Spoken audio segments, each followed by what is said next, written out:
नमस्कार साथियों, स्वागत है आप सभी का एनडीसी के डिजिटल प्लेटफॉर्म के ऊपर। जैसा कि हम रीजनिंग के अंदर बात कर रहे थे और व्याख्याता सीरीज के अंदर आज हम रैंकिंग टॉपिक जिसका नाम है पदानुक्रम, नया टॉपिक आपके लिए लेकर आए हैं और बहुत ही शानदार तरीके से, बहुत ही जानदार तरीके से आपको ये टॉपिक जो है कंप्लीट कराया जाएगा और सारे के सारे प्रश्न इस तरीके से कराए जाएंगे कि आपका कोई भी प्रश्न जो है वो रहेगा नहीं।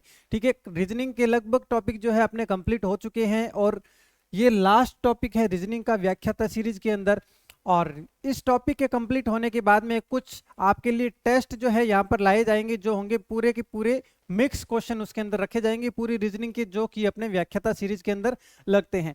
ठीक है, तो आप क्या कीजिए, इन सभी टॉपिक का रिवीजन स्टार्ट कर दीजिए, क्योंकि कुछ ही दिनों के अंदर आपको यहाँ पर जो है टेस्ट जो है यहाँ पर देखने को मिलेंगे। मिक्स क्वेश्चन प्रैक्टिस आपको देखने को मिलेगी, जिसके अंदर आपको क्वेश्चन को सॉल्व करने का टाइम दिया जाएगा और साथ ही साथ में आपको उनका रिप्लाई करना होगा।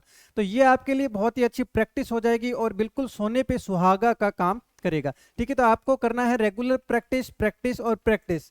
और जब यहाँ पर टेस्ट स्टार्ट हो जाएगा तो आपका बिल्कुल जैसे हीरे के ऊपर निखार आना स्टार्ट होता है, वो हीरे पर निखार आने का काम आपके लिए करेगा। तो आपको बिल्कुल रेडी हो जाना है और रीजनिंग के जो 4 प्रश्न आपके आने वाले हैं वो बिल्कुल 4 आपको करेक्ट करने हैं।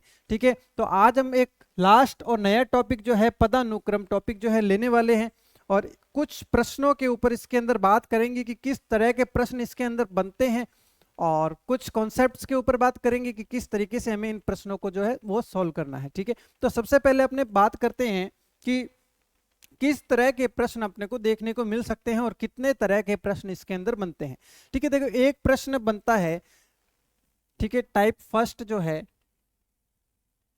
सबसे पहले इसके ऊपर बात करेंगे। ठीक है, अब देखो टाइप फर्स्ट के अंदर क्या है, ये एक बिल्कुल सेपरेट तरीका है। ठीक है, और बिल्कुल यूनिक हैशटैग डीएम स्टाइल के ऊपर आपको मिलेगा, जिसके अंदर कोई भी फॉर्मूला नहीं लगाना, कुछ भी नहीं करना।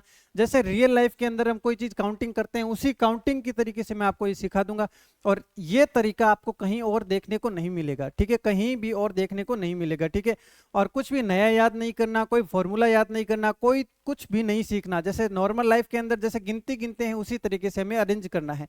तो देखो सबसे पहले टाइप 1 का प्रश्न क्या बनता है, उस प्रश्न को देखते हैं और उसके बाद में उसको करने का तरीका सीखते हैं। ठीक है, तो देखो मान लीजिए रमेश कक्षा में ऊपर से 10वां स्थान है, वह नीचे से 15वां स्थान है, तो कक्षा में कुल कितने बच्चे हैं।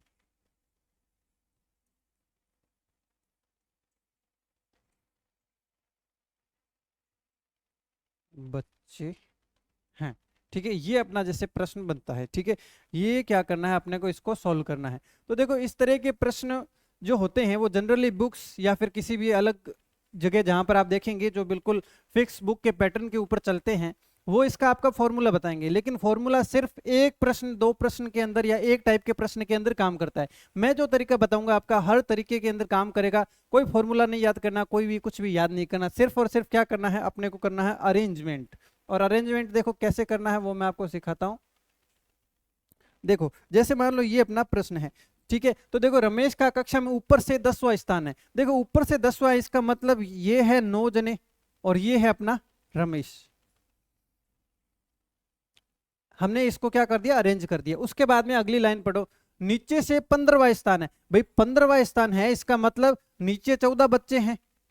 देखो ये 14 बच्चे नीचे हैं और रमेश कितवा 15वां। ऊपर से देखो 9 बच्चे ऊपर है, तो रमेश का कौन सा 10वां स्थान हो गया, 10वां स्थान हो गया। ठीक है, ये अपने को इस तरीके से अरेंज करना सीखना है कि कौन सा स्थान है, तो जो स्थान होता है उससे एक कम जो बच्चे होते हैं वो उसके ऊपर होते हैं। जैसे यहां पर बोला था 10वां स्थान, ठीक है 10वां स्थान, तो 9 ऊपर होंगे तभी तो अगला क्या हो जाएगा, रमेश हो जाएगा, मतलब 10वां स्थान हो जाएगा। ठीक है, अब इसके अंदर क्या बताना है, कुल कितने बच्चे हैं। ठीक है, तो बच्चे अपने काउंट कर लेंगे। देखो 14 ये हो गए, ठीक है 9 ये हो गए और एक खुद रमेश है, तो देखो 24। कोई फॉर्मूला नहीं, कोई कुछ भी नहीं। ठीक है, और कुछ थोड़े से हार्ड लेवल पे प्रश्न आएंगे उनको भी इसी तरीके से हम कर पाएंगे। लेकिन अगर हम फॉर्मूला यूज लेते हैं तो अपने वो जो है उस प्रश्न के लिए फिर से एक अलग फॉर्मूला याद करो, फिर और एडवांस प्रश्न आ जाता है उसके लिए एक अलग फॉर्मूला याद करो। लेकिन ये जो अपना तरीका है ये बिल्कुल यूनिक तरीका है, ठीक है। अब अगला प्रश्न देखो, मान लो एक प्रश्न इस तरीके से आ जाता है,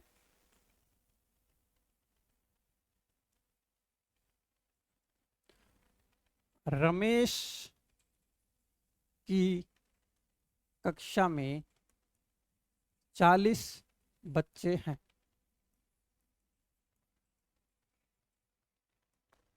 वह ऊपर से 21वें स्थान पर है, तो नीचे से रमेश का स्थान ज्ञात करो। ये अपने को क्या करना है, स्थान ज्ञात करना, ठीक है। तो पहला टाइप ये था कि उसके अंदर अपने को टोटल बच्चे ज्ञात करने थे। इस बार अपने को टोटल बच्चे दे दिए हैं, लेकिन रमेश के नीचे कितने बच्चे हैं या रमेश का नीचे से कौन सा स्थान है अपने को ये ज्ञात करना है। देखो वही तरीका रहने वाला है जो प्रश्न में दिया है, वो बिल्कुल अपने बनाना स्टार्ट कर देंगे। टोटल 40 बच्चे हैं, ठीक है, मतलब अपने को क्लास के अंदर टोटल 40 बच्चों को बैलेंस करना है। वह ऊपर से 21वां स्थान है, भाई 21वां स्थान है मतलब 20 बच्चे ऊपर हो गए, और यहां पर क्या हो गया, रमेश हो गया, ये हो गया रमेश। अब टोटल बच्चे कितने हैं, टोटल बच्चे हैं 40। देखो 20 और एक 21 बच्चे यहां पर आ गए हैं, टोटल 40 बच्चों को बैलेंस अगर करना है तो 21 बच्चे यहां पर आ गए हैं। अब 40 में से 21 गए 19, इसका मतलब 19 बच्चे क्या रह जाएंगे, 19 बच्चे हो जाएंगे नीचे, भाई 19 बच्चे नीचे रह जाएंगे। अगर 19 बच्चे नीचे है तो बताओ रमेश का स्थान कौन सा है। देखो 19 बच्चे नीचे है, जस्ट अगला मतलब 20वां स्थान, 20वां स्थान। तो ये बिल्कुल इजी वे के अंदर अपने जो इसके स्थान है वो निकाल सकते हैं। और मैं फॉर्मूला क्यों नहीं बता रहा हूं, जैसे जैसे क्वेश्चन आगे करेंगे आपको पता चल जाएगा कि फॉर्मूला ना बताने के पीछे क्या राज है, ठीक है। अब ये जो तरीका है ये अपना पूरे रैंकिंग के अंदर काम आएगा। अब देखो एक ये वाले टाइप थे, दो टाइप ये थे, उसके बाद में अगला जो टाइप होता है उसके अंदर अपने को देखो, उसके अंदर अपने को छोटा बड़ा मोटा पतला ये वाली जो है अरेंजमेंट करना होगा। मतलब कि ये राम राहुल से पतला है, राहुल रमेश से पतला है, तो सबसे पतला कौन है या फिर सबसे बड़ा कौन है, सबसे मोटा कौन है। ये जो टाइप के प्रश्न होते हैं ये जैसे जैसे हमारे पास में आते जाएंगे वैसे वैसे हम इसको सीखते जाएंगे, ठीक है। लेकिन सबसे बड़ी इसके अंदर ध्यान रखने वाली चीज क्या है, देखो ये होता है बड़ा का निशान, मतलब ये जब भी निशान लगता है तो ये ज्यादा मुंह जिस साइड खुला होता है उस साइड बड़ी क्वांटिटी रखी जाती है। मान लो अगर मैं कहता हूं कि रमेश राहुल से मोटा है,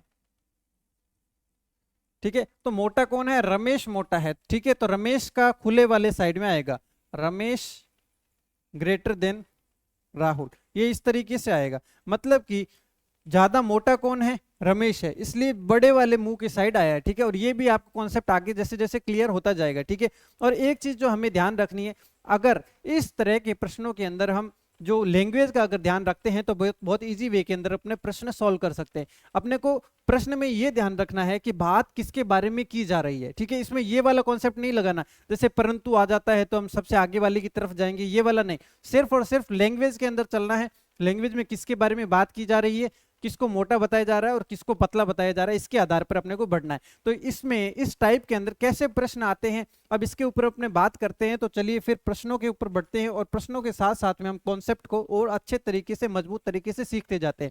अब देखो बी से ए बड़ा है, ठीक है। देखो बी से ए बड़ा है, बात किसकी की जा रही है, मेन आदमी कौन है इसमें, ए के बारे में बात की जा रही है। तो ए बड़ा है, ठीक है, ये हो गया ए जो है बड़ा हो गया किससे, बी से ए बड़ा हो गया, ठीक है। अब देखो परंतु सी से छोटा है, परंतु सी से छोटा है, छोटा कौन है, बात किसकी की जा रही है, ए बड़ा है, ठीक है, बी से, मतलब बात किसकी की जा रही है, बी से, मतलब बी के बारे में बात की जा रही है। मेन आदमी इसके अंदर कौन हो गया, बी हो गया, बी से ए बड़ा है, ठीक है। तो बी से ए बड़ा कर दिया, परंतु सी से छोटा है, सी से छोटा कौन, बी छोटा है, क्योंकि बात किसके बारे में की जा रही है, बी के बारे में, ठीक है।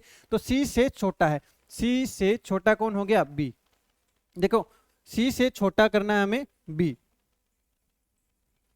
ठीक है। अब देखो परंतु सी से छोटा है, सी से छोटा कौन है, देखो यहाँ पर फिर से एक बार इस प्रश्न को स्टार्टिंग से देखो पूरे तरीके से। देखो बी से ए बड़ा है, ठीक है, तो बड़ा कौन हो गया, ए बड़ा हो गया, ए बड़ा है, ठीक है, किससे बड़ा है, बी से। मतलब बात किसके बारे में की जा रही है, ए बड़ा है, इसका मतलब बात की जा रही है ए के बारे में, ठीक है।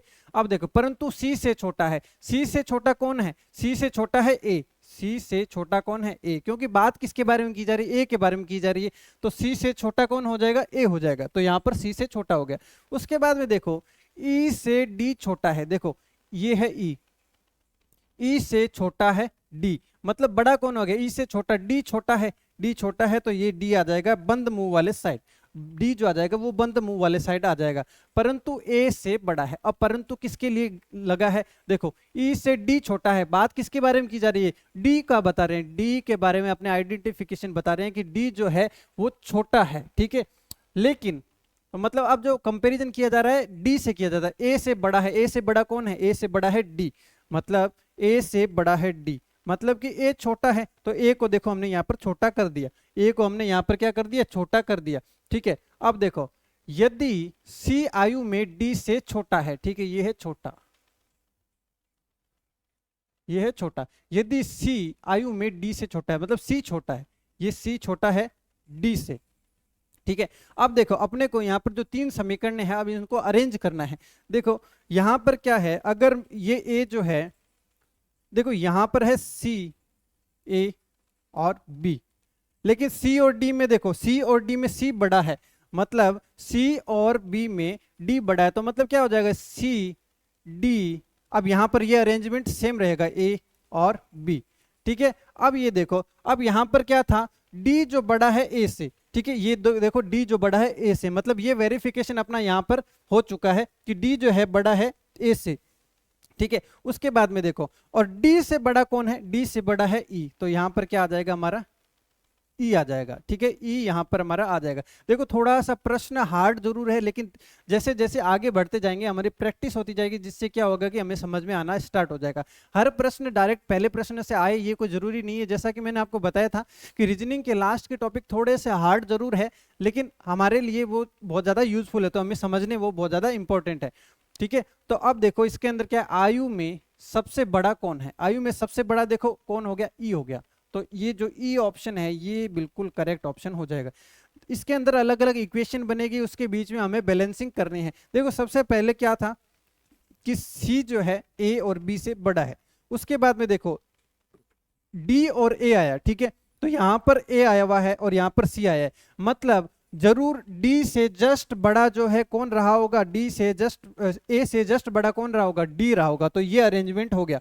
और डी से जस्ट बड़ा कौन है, देखो डी से जस्ट बड़ा, देखो डी से जस्ट बड़ा है सी, यहां पर सी अपना लिखा हुआ है, और डी से बड़ा कौन है ई, तो यहां पर हमारा क्या आ जाएगा, ई। तो ये थोड़ा सा हमें अरेंजमेंट करना पड़ता है, थोड़ा सा टॉपिक जो है डिफिकल्ट जरूर है लेकिन हमारे लिए यूजफुल है, जैसे जैसे आगे बढ़ते जाएंगे आपको समझ में आता जाएगा, ठीक है। फर्स्ट के बाद में देखो सेकंड, 5 मित्रों में बी से ए नाटा है, ए नाटा है मतलब हाइट में कम है, देखो बी से ए नाटा है, नाटा है मतलब कम है, कम के लिए अपने किस साइड रखेंगे इसको, बंद वाले साइड में, तो बंद वाली साइड में देखो यहां पर रखा गया है, परंतु ई से लंबा है, ई से लंबा, देखो बी से ए नाटा है, बात किसकी की जा रही है, ए की, परंतु ई से लंबा है, ई से लंबा है, मतलब कि ए जो है ई से लंबा है, ए जो है ई से लंबा है, ठीक है। तो देखो ई छोटा हो गया और ए जो है हमने लंबा कर दिया, ठीक है। उसके बाद में देखो सी तो बी से कुछ लंबा है, देखो सी जो है ये बी से तो कुछ लंबा है, ठीक है, परंतु डी बी से कुछ नाटा है, ठीक है। देखो बी जो है, ये जो बी है, बी से कुछ नाटा है, कौन, डी जो है नाटा है, बी से नाटा है डी, ठीक है, बी से नाटा है डी। अब देखो इसको अगर हम बैलेंस करना चाहें तो देखो ये है सी, ये है बी, और बी से छोटा कौन है, यहां पर हमारा क्या आ गया, डी आ गया, ठीक है, बी से छोटा है डी आ गया।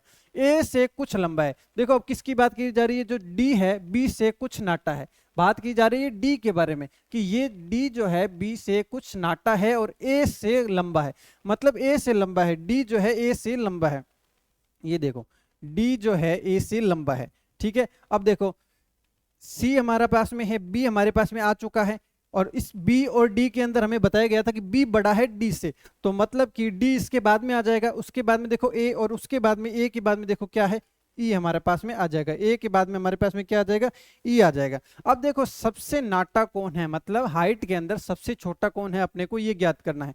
तो इसके अंदर देखो हाइट में सबसे छोटा अपने को यहाँ पर कौन दिखाई दे रहा है, ये दिखाई दे रहा है E, ठीक है, तो ये हो जाएगा हमारा E। ये हमें क्या करना है, इन प्रश्नों के अंदर 3 समीकरणें या 2 समीकरणें जो बनती है उनको आपस के अंदर सेट करना है, एक दूसरे के साथ में हमें मेल करना है और एक समीकरण बनानी है। उस एक समीकरण के आधार पर अपने को बताना है कि क्या जो है वो संबंध बनने वाला है, क्या संबंध बनने वाला है। जैसे मान लो जैसे BAE आया, लेकिन बाद में कहा गया कि B जो है वो बड़ा है D से, मतलब B जो बड़ा है D से, मतलब कि B से इस साइड में कहीं पर D आने वाला है, B से इस साइड में कहीं पर D आने वाला है। लेकिन अगले स्टेटमेंट में बताया गया कि जो D है वो A से बड़ा है, मतलब देखो यूं कहा गया कि D जो है वो A से तो बड़ा है लेकिन B से छोटा है, B से छोटा है। इसका मतलब B और A के बीच में हमें किसको सेट करना है, B और A के बीच में हमें D को सेट करना है, ठीक है, तो ये हमने यहाँ पर सेट किया।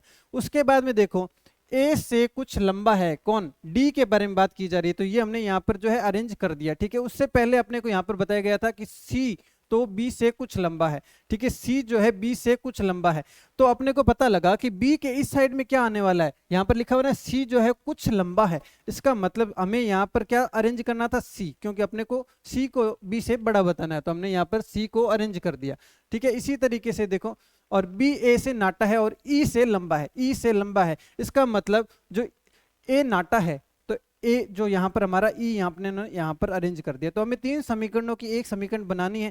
जैसे जैसे आगे बढ़ते जाएंगे ना, वैसे वैसे जैसे यहाँ पर 3 समीकरणें बन रही है ना, जैसे जैसे आगे बढ़ेंगे अपने को क्वेश्चन के साथ में पता लगने लग जाएगा, अपने डायरेक्ट एक ही इक्वेशन जो है वो बनना स्टार्ट हो जाएगी। लेकिन फिलहाल मैं 3 इसलिए बना के बता रहा हूँ जिससे आपका थोड़ा सा कॉन्सेप्ट क्लियर हो जाए, ठीक है। तो जैसे जैसे आगे बढ़ेंगे ये प्रश्न है थोड़ा से ईजी लगने लगेंगे, ठीक है। अब देखो 3 नंबर प्रश्न पे अपने बढ़ते हैं, ठीक है। 3 नंबर प्रश्न के अंदर देखो B से A अधिक अमीर है, तो B से A अधिक अमीर है, A अधिक है इसलिए A ग्रेटर देन B, ये निशान हमने लगाया। उसके बाद में देखो A से C अधिक अमीर है, ये है A से C अधिक अमीर है, तो C को अधिक अमीर हमने बना दिया, ठीक है, C यहां पर आ जाएगा। C से D अधिक अमीर है, C से D अधिक अमीर है, ये हमने यहां पर D बना दिया, ठीक है। E जो है सबसे अधिक अमीर है, इसका मतलब E यहां पर आएगा, ये आ गया E। अब देखो यदि उन्हें अमीरी के क्रम में उपयुक्त क्रम में बिठाया जाए तो मध्य की स्थिति में कौन है, मध्य मतलब देखो 1 2 3 1 2 3, तो मध्य में कौन आ गया, C आ गया, ठीक है, C आ जाएगा। जो आंसर होगा वो ऑप्शन C जो है ये अपना बिल्कुल करेक्ट ऑप्शन हो जाएगा। ये प्रश्न थोड़ा सा इजी जरूर लगा होगा आपको, क्योंकि शुरुआत के 2 प्रश्न करने के बाद में अपने को थोड़ा सा प्रश्नों का अंदाजा लगना स्टार्ट हो जाता है। स्टार्टिंग के थोड़े से आपको हार्ड जरूर लगे होंगे, लेकिन अब बढ़ते हैं क्वेश्चन नंबर 4 के ऊपर। और 4 नंबर क्वेश्चन के अपने को क्या दिए गए हैं, 4 नंबर क्वेश्चन के अंदर अपने को दिया गया है कि ABCDE 5 बच्चे हैं, B जो है E से लंबा है, देखो B जो है वो लंबा है E से, ठीक है, किंतु A से छोटा है, A से छोटा है। अब बात करते हैं कि ये बात किसके बारे में हो रही है, पहले उसका पता लगाते हैं। देखो B लंबा है, लंबा कौन है, B, इसका मतलब B के बारे में बात की जा रही है, मतलब B के बारे में देखो क्या कहा जा रहा है, A से छोटा है, ये जो B है ये A से छोटा है, ये देखो हमने A से छोटा कर दिया, मतलब A को बड़ा कर दिया और B को जो है हमने छोटा कर दिया, ठीक है। उसके बाद में देखो A C से छोटा है, A जो है वो छोटा है मतलब C बड़ा है, तो यहां पर हमारा क्या आ जाएगा, C आ जाएगा, पर D से लंबा है। देखो A जो है वो छोटा है, A जो है वो छोटा है C से, पर D से लंबा है, तो बात किसकी की जा रही है, D के, जो A के बारे में बात की जा रही है, ठीक है, A के बारे में बात की जा रही है कि D से लंबा है, कौन, A D से लंबा है। देखो A लंबा है D से, इसका मतलब क्या होगा, A के इस साइड में कहीं पर क्या आ जाएगा, D आएगा, A से इस साइड में कहीं पर D आ जाएगा। अब पढ़ते हैं आगे, देखो जबकि D B से लंबा है, अब D की बात की जा रही है, D जो है वो लंबा है B से, मतलब D जो है वो B से लंबा है। क्या यहाँ पर 2 इक्वेशन आपको समझ में नहीं आई, क्या आपको समझ चुके हैं कि ये जो D है, ये देखो A और B के बीच में अपना D आना चाहिए, तो देखो A, ये अपनी समीकरण बन गई। देखो कैसे पहले एक क्वेश्चन और सेकंड क्वेश्चन में 3-3 समीकरणें बन रही थी, अब किस तरीके से ये वाला प्रश्न अपने बिल्कुल इजी वे के अंदर देखो अपने को समझ में आ गया कि ये जो ए और बी के बीच में हमें डी को सेट करना है, तो हमने डी को यहाँ पर एडजस्ट कर दिया। ठीक है, उसके बाद में देखो यदि सभी बच्चों को एक पंक्ति में लंबाई के अनुसार खड़ा किया जाए तो लंबाई के अनुसार चौथे नंबर पर कौन आएगा। लंबाई के अनुसार मतलब सबसे बड़ा, फिर छोटा, ऐसे चौथे नंबर पे। देखो सबसे लंबा 1 नंबर पे, 2 नंबर पे, 3 नंबर पे और 4 नंबर पे। 4 नंबर पे कौन आ जाएगा अपना, 4 नंबर पे बी है, तो बी जो है अपना बिल्कुल करेक्ट ऑप्शन हो जाएगा। ठीक है, ये हो जाएगा अपना फोर्थ के अंदर जो बी है, मतलब कि option number D will be the right answer. ठीक है, अब बढ़ते हैं क्वेश्चन नंबर 5 के ऊपर। 5 नंबर प्रश्न के ऊपर हम बात करते हैं। ठीक है, PQRT एक परीक्षा में बैठे, परिणामों में Q के तत्काल पीछे P है, ये है Q। ठीक है, यहां आगे आगे वाली साइड ये है। ठीक है, आगे से पीछे की तरफ, पीछे।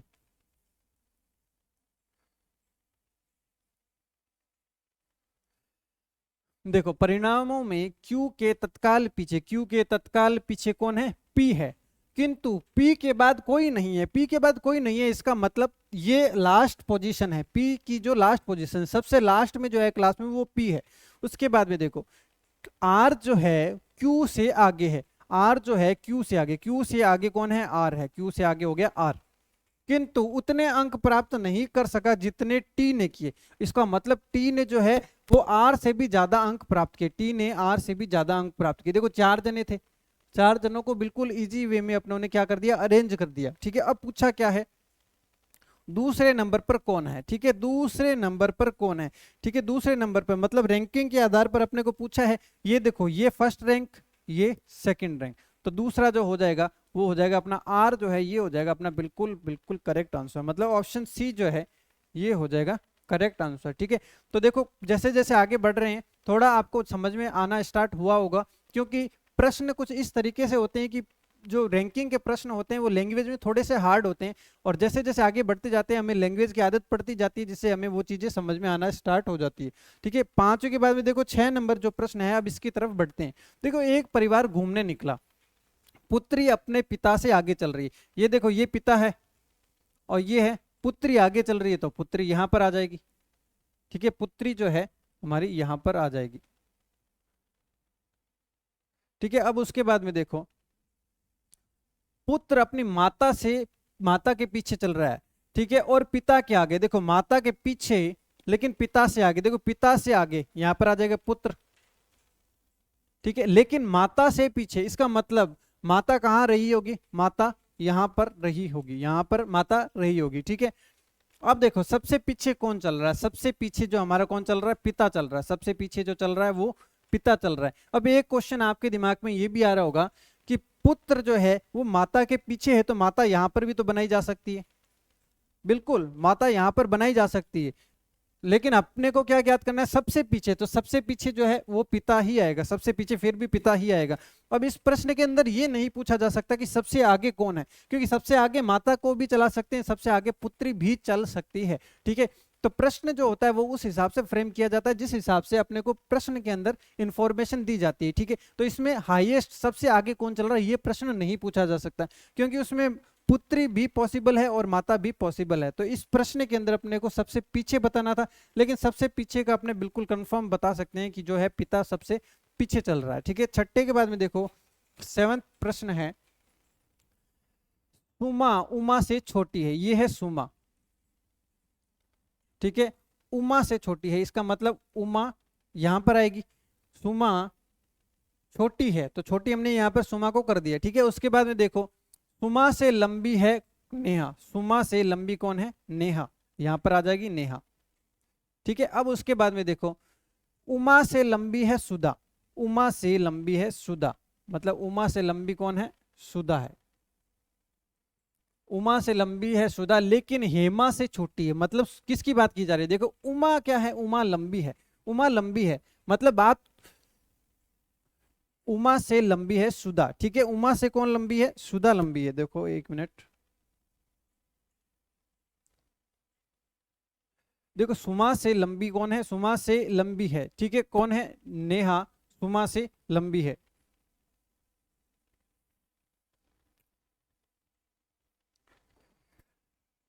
देखो सुमा उमा से छोटी, ये है सुमा, ठीक है, उमा से छोटी है, इसका मतलब उमा हो जाएगी बड़ी, यहां पर आ जाएगी उमा, ठीक है। उसके बाद में देखो नेहा सुमा से लंबी है, नेहा जो है वो सुमा से लंबी है, नेहा सुमा से लंबी है, इसका मतलब ये नेहा है वो कहीं ना कहीं एडजस्ट होने वाली है, ठीक है। अब देखो नेहा सुमा से लंबी है, नेहा जो है सुमा से लंबी है, सुधा उमा से लंबी है, सुधा जो है वो उमा से लंबी है, यहां पर क्या आ जाएगा सुधा, सुधा जो है उमा से लंबी है, लेकिन हेमा से छोटी है। किसकी बात की जा रही है, सुधा, सुधा लंबी है, ठीक है, तो सुधा की बात की जा रही है कि सुधा जो है वो हेमा से छोटी है, हेमा से छोटी है, सुधा जो है यहां पर क्या आ जाएगा, हेमा आ जाएगा, देखो यहां पर क्या आ जाएगा, हेमा आ जाएगा,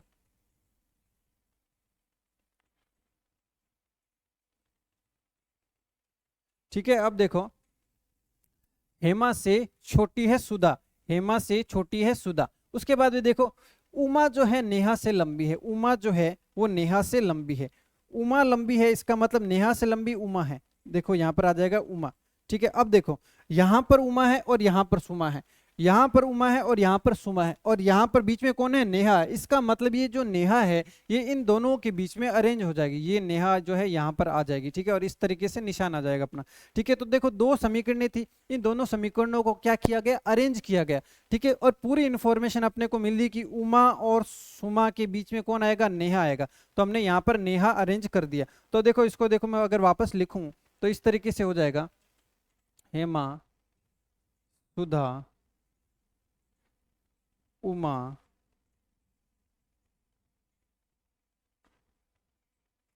उमा के बाद में क्या आएगा, नेहा, नेहा के बाद में आ जाएगा सुधा, ठीक है। अब अपने को इसमें क्या ज्ञात करना है कि उसमें सबसे लंबी है, ठीक है, उसमें सबसे लंबी कौन है, सबसे लंबी देखो यहाँ पर क्या हो जाएगा, सबसे लंबी जो हो जाएगी वो हो जाएगी हेमा, ठीक है। तो ऑप्शन ए जो है ये हो जाएगा अपना सेवंथ के अंदर, ऑप्शन ए जो है वो हो जाएगा बिल्कुल करेक्ट ऑप्शन, ठीक है, जो हेमा है ये अपना बिल्कुल करेक्ट ऑप्शन हो जाएगा। थोड़ी सी दिक्कत इसमें जरूर हुई होगी, थोड़ा सा वापस वीडियो पीछे करके आप वापस इसको देखिए, आपको इसका कॉन्सेप्ट क्लियर होगा। देखो इसके अंदर अपने को क्या दिया गया, सबसे पहले जो है अपने को यहाँ पर उमा और सुमा का रिलेशन दिया गया, और उमा और सुमा के बीच में हमने क्या, नेहा को अकॉर्डिंग टू लैंग्वेज अपनों ने इसको एडजस्ट किया है, ठीक है। उसके सेवंथ के बाद में देखो नेक्स्ट जो प्रश्न है आठवां प्रश्न, इसके ऊपर बढ़ते हैं। देखो सुनीता जो है वो अनीता से लंबी है, सुनीता अनीता से लंबी, मतलब सुनीता यहां पर आ जाएगी, लंबी है इसका मतलब ग्रेटर देन का साइन, और ये है अनीता, ठीक है। उसके बाद में देखो अनीता, ये वाला स्टेटमेंट बाद में देखते हैं क्योंकि फिलहाल ना रीना का नाम आया है, ना चित्रा का आया है, ना ही बानू का आया है, ठीक है। तो इसका मतलब अपने फिलहाल इसके अंदर रिलेशन कुछ भी नहीं बता सकते, इसलिए इस स्टेटमेंट को हम पढ़ते हैं बाद में। उसके बाद में देखो अनीता चित्रा से छोटी है, जो अनीता है ये चित्रा से छोटी है, देखो अनीता और यहाँ पर है चित्रा, इसका मतलब ये जो अनीता है इसके इस साइड में क्या आने वाली है, वो चित्रा आने वाली है, चित्रा आने वाली है। चित्रा सुनीता से लंबी है, चित्रा जो है वो लंबी है सुनीता से, ठीक है, चित्रा जो लंबी है सुनीता से, सुनीता से। देखो अब ये चीज देखो, देखो चित्रा और अनीता, चित्रा बड़ी, चित्रा और सुनीता में चित्रा बड़ी, इसका मतलब अगर इन दोनों को मैं जोड़ूं तो क्या मैं ये कह सकता हूं कि चित्रा, ठीक है, चित्रा से छोटी कौन है, अनीता, ठीक है। देखो चित्रा से जस्ट छोटी है सुनीता, ठीक है, और चित्रा से छोटी है अनीता, ये देखो यहां पर दिया भी गया है, ठीक है, अनीता, तो ये इस तरीके से अपने को अरेंज करना पड़ेगा, ठीक है, ये जो हो जाएगा इस तरीके से अपने को अरेंज, मतलब दो समीकरणें दी गई थी, उसके अंदर हमें क्या करना था, अरेंज करना था। कैसे अरेंज करना था भाई, चित्रा से अनीता भी छोटी है और सुनीता भी छोटी है, चित्रा से अनीता भी छोटी है, चित्रा से अनीता भी छोटी है और सुनीता भी छोटी है, लेकिन हमें ये नहीं पता था कि अनीता और सुनीता में क्या रिलेशन है, लेकिन एक लाइन दी गई है, पहली पहली जो लाइन है कि सुनीता और अनीता में सुनीता बड़ी है, तो हमने यहाँ पर सुनीता को बड़ा कर दिया। अब फाइनली जो अपने पास में जो इक्वेशन रह गई है वो एकमात्र ये वाली समीकरण जो है वो बन गई है, ठीक है, ये जो इक्वेशन है, ये जो रिलेशन है अपने पास में बन गया है। अब पढ़ते हैं आगे, ठीक है। देखो उसके बाद में है चित्रा से लंबी कौन? चित्रा से लंबी है रीना, चित्रा से लंबी है रीना, ठीक है, रीना चित्रा से लंबी है, ठीक है, ये होगी। अब उसके बाद में देखो, लेकिन बानू से छोटी है। अभी बात किसकी की जा रही है? रीना लंबी है, मतलब बात की जा रही है रीना की। तो रीना जो है बानू से छोटी है, रीना जो है बानू से छोटी है, मतलब बानू बड़ी हो जाएगी, ये होगी बानू, ये हो जाएगी बानू। अब ये अपना पूरा रिलेशन जो है बन के कंप्लीट हो गया। अपने को क्या बताना है? सबसे छोटी कौन है, इनमें से सबसे छोटी कौन है? तो बताओ 8वीं के अंदर सबसे छोटी क्या आ जाएगा? सबसे छोटी आ जाएगी अनीता, ठीक है, अनीता जो हो जाएगा अपना आंसर हो जाएगा, ठीक है, ऑप्शन बी हो जाएगा अपना बिल्कुल करेक्ट ऑप्शन, ठीक है। करना क्या था? अरेंजमेंट, सिर्फ और सिर्फ अरेंजमेंट। कैसे करना था? पहला जो स्टेटमेंट दिया गया था इसमें हमें सुनीता और अनीता के बीच में रिलेशन दे दिया गया, ठीक है। तीसरा स्टेटमेंट और चौथे स्टेटमेंट के आधार पर अपने को बताया गया कि चित्रा है वो सुनीता से भी लंबी है और अनीता से भी लंबी है, लेकिन अनीता और सुनीता में क्या रिलेशन है कि सुनीता बड़ी है, ठीक है, तो सुनीता को बड़ा कर दिया अनीता से, और चित्रा से ये दोनों क्या हो जाएगी? छोटी हो जाएगी, ठीक है। उसके बाद में जो सेकंड स्टेटमेंट है इसके अंदर अपने को दिया गया कि चित्रा से रीना बड़ी है और रीना से बानू बड़ी है, तो हमने उसी तरीके से इसको क्या कर दिया? अरेंज कर दिया, और हमारा आंसर आ जाएगा बी ऑप्शन, ठीक है। उसके बाद में देखो, अब है 9th नंबर क्वेश्चन जो है अपना स्टार्ट होता है। अब वो प्रश्न आने स्टार्ट हो चुके हैं जो मैंने आपको स्टार्टिंग के अंदर पहले और सेकंड टाइप के अंदर आपको बताए थे, ठीक है। तो देखो 39 विद्यार्थियों की एक कक्षा में सुरेश अशोक से 7 रैंक आगे है, ठीक है, सुरेश, ठीक है, सुरेश अशोक से 7 रैंक आगे है। देखो अशोक यहां पर आ जाएगा, सुरेश अशोक से 7 रैंक आगे है, यहां पर आ जाएगा सुरेश। और दोनों के बीच में कितने? 7 रैंक आगे हैं, मतलब दोनों के बीच में 7 बच्चे हैं, 7 बच्चे हैं।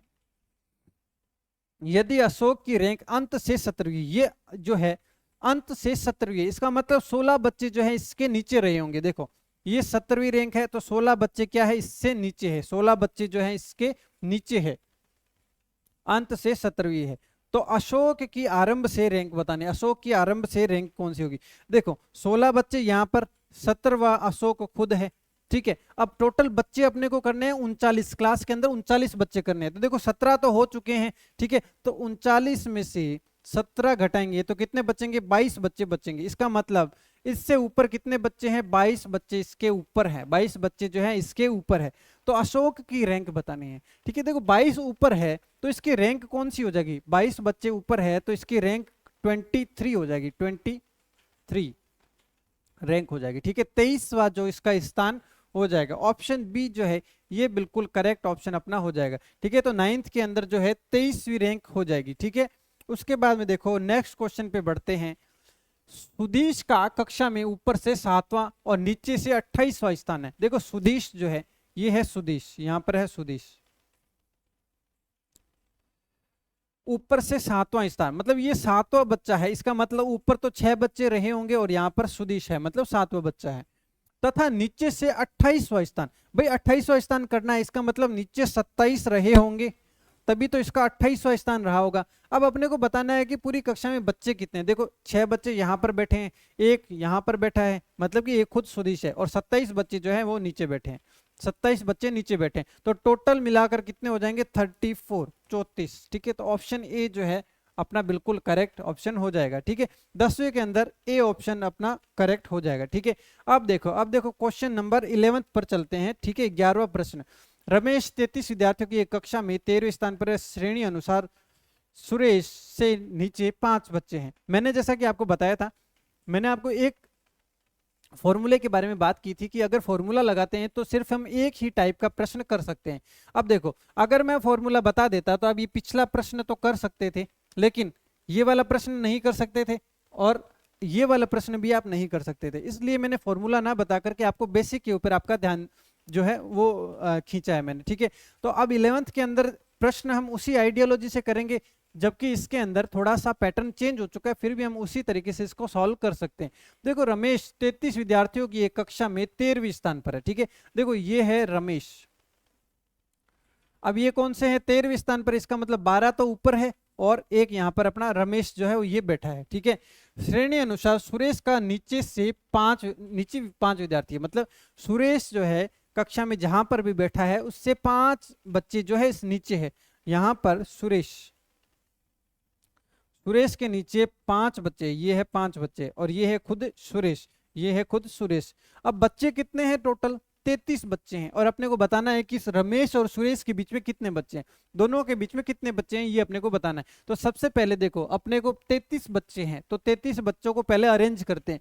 देखो 12 बच्चे यहाँ पर हो चुका है, एक यहाँ पर है, एक यहाँ पर है और 5 यहाँ पर है। तो 12 और 5 17, 2 19, 19 बच्चे तो पहले से अरेंज हो चुके हैं। 19 के अलावा अब देखो कितने बच्चे बचे जाएंगे? 14 बच्चे। 33 में से 19 जाएंगे तो कितने बचेंगे? 14।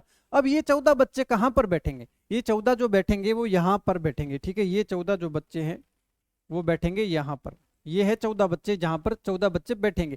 देखो और तो कहां पर बैठ सकते हैं? ऊपर 12 बच्चे हैं और बताया जा चुका है कि 12 ही बच्चे, नीचे बताए गए 5 बच्चे हैं, तो 14 बच्चे कहां पर एडजस्ट होंगे? बीच में। तो आंसर क्या हो जाएगा कि सुरेश के बीच में और रमेश के बीच में कितने बच्चे हैं? तो अपना आंसर हो जाएगा, वो हो जाएगा 14, मतलब कि 14 बच्चे जो है हो जाएंगे। ठीक है, 11th के बाद में नेक्स्ट प्रश्न है प्रश्न नंबर 12। ठीक है, देखो आयु में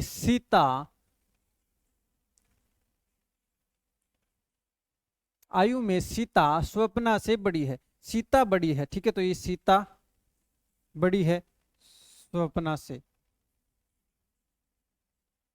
ठीक है, ये हो जाएगी बड़ी। लावण्या स्वप्ना से बड़ी है, लावण्य जो है वो बड़ी है। ठीक है, देखो लावण्या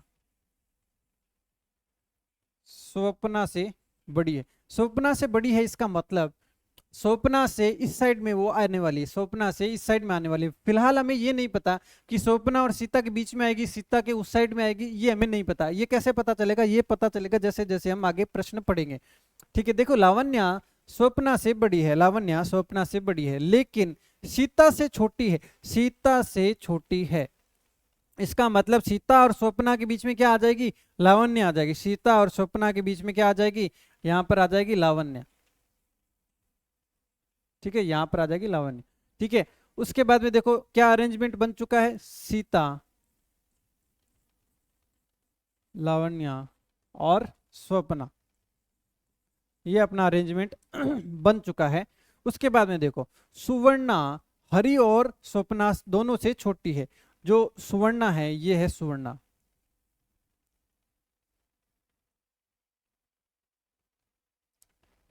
ठीक है, अभी देखो सुवर्णा हरि और स्वप्ना दोनों से छोटी, ये है सुवर्णा। किससे छोटी है? ये है छोटी, हरि और स्वप्ना, हरि और स्वप्ना से, इन दोनों से छोटी है। लेकिन फिलहाल हमें ये नहीं पता कि हरि और स्वप्ना में कौन छोटा है और कौन बड़ा है। ठीक है, चलो आगे देखते हैं। दोनों से छोटी है, स्वप्ना हरि से बड़ी है, स्वप्ना बड़ी है। देखो हरि और स्वप्ना के अंदर स्वप्ना बड़ी है, स्वप्ना बड़ी है हरि से। ठीक है, देखो हरि और स्वप्ना में अपने को पता चल गया। और इन दोनों से छोटी कौन है? सुवर्णा है। इन दोनों से छोटी है वो है सुवर्णा। ठीक है, उन दोनों से छोटी जो है वो अपनी सुवर्णा है। तो सबसे छोटी अपने को बताना है कि सबसे छोटी जो है वो कौन है। देखो एक लाइन अपनों ने बीच में छोड़ दी है, लेकिन सीता से छोटी है। देखो आयु में सीता स्वप्ना से बड़ी है, सीता जो है स्वप्ना से बड़ी है। लावण्य स्वप्ना से बड़ी है, लावण्य जो है वो स्वप्ना से बड़ी है। तो ये देखो लावण्य जो है स्वप्ना से, लावण्य जो है वो बड़ी है स्वप्ना से। ठीक है, तो ये अपना यहां तक बिल्कुल करेक्ट है। लेकिन सीता से छोटी है, सीता से कौन छोटी है? लावण्य जो है छोटी है सीता से। तो ये यहाँ पर अरेंजमेंट हमने कर दिया। उसके बाद में देखो सुवर्णा जो है हरि और स्वप्ना दोनों से छोटी है, सुवर्णा हरि और स्वप्ना दोनों से छोटी है। ठीक है, अब देखो यहां पर अपना क्या दिखाई दे रहा है? स्वप्ना दिखाई दे रहा है। स्वप्ना से छोटे कौन? हरि और सुवर्णा। इसका मतलब इससे छोटे हरि और सुवर्णा हो जाएगा। देखो कैसे, यहां पर आ जाएगा हरि और यहां पर आ जाएगा सुवर्णा, ये आ जाएगा सुवर्णा। ठीक है, तो सबसे छोटा कौन है? तो सबसे छोटा देखो यहां पर अपना कौन दिखाई दे रहा है? सुवर्णा। सुवर्णा जो है सबसे छोटी हो जाएगी, सुवर्णा जो है सबसे छोटी हो जाएगी। ठीक है, तो ऑप्शन सी जो है इसका बिल्कुल करेक्ट ऑप्शन हो जाएगा।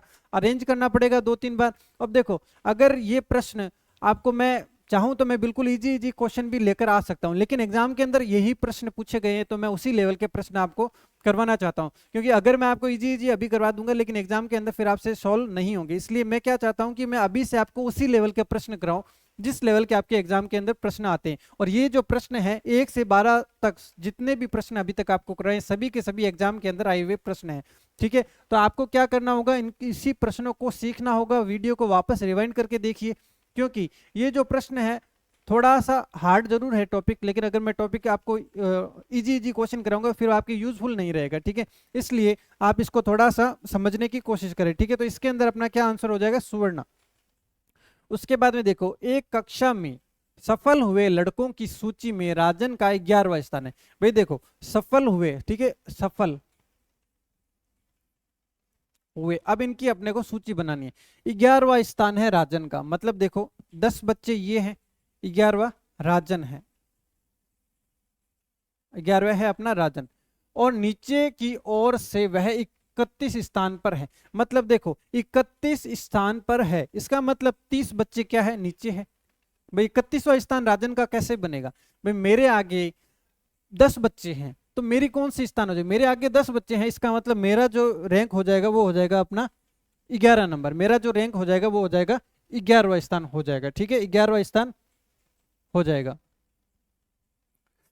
ठीक है। अब उसके बाद में देखो कक्षा में कुल कितने बच्चे हैं, देखो उससे पहले देखो 3 लड़कों ने परीक्षा नहीं दी, ठीक है, तो 3 लड़कों ने परीक्षा नहीं दी और एक जो है वो फेल हो गया, ठीक है, एक जो है वो फेल हो गया, तो टोटल मिलाकर देखो 10 ये हो गए, एक ये हो गया, ठीक है, तो 10 प्लस 1 और प्लस 30, और 3 जो बच्चे हैं वो फेल हो गए और एक जो है वो पेपर में नहीं बैठा। तो कक्षा में कुल बच्चे बताने, देखो ये तो खाली पासिंग वाले हैं कि कितने जने पास हुए, ये वो बच्चे हैं, उनमें से कुछ बच्चे ऐसे भी हैं जो क्लास में नहीं बैठे और फेल हो गए, तो ये भी क्या होगा, कुल बच्चों में तो शामिल होंगे, कुल बच्चों में इनको भी शामिल करना पड़ेगा। तो देखो कितना हो जाएगा, 10 और 1 11, 11 और 30 41, 41 और 4, 41 और 4 कितने हो जाएंगे, 45। तो अपना आंसर क्या आ जाएगा, अपना आंसर जो रहेगा वो रहेगा 45, ठीक है, 45 जो है अपना बिल्कुल करेक्ट ऑप्शन हो जाएगा, ठीक है।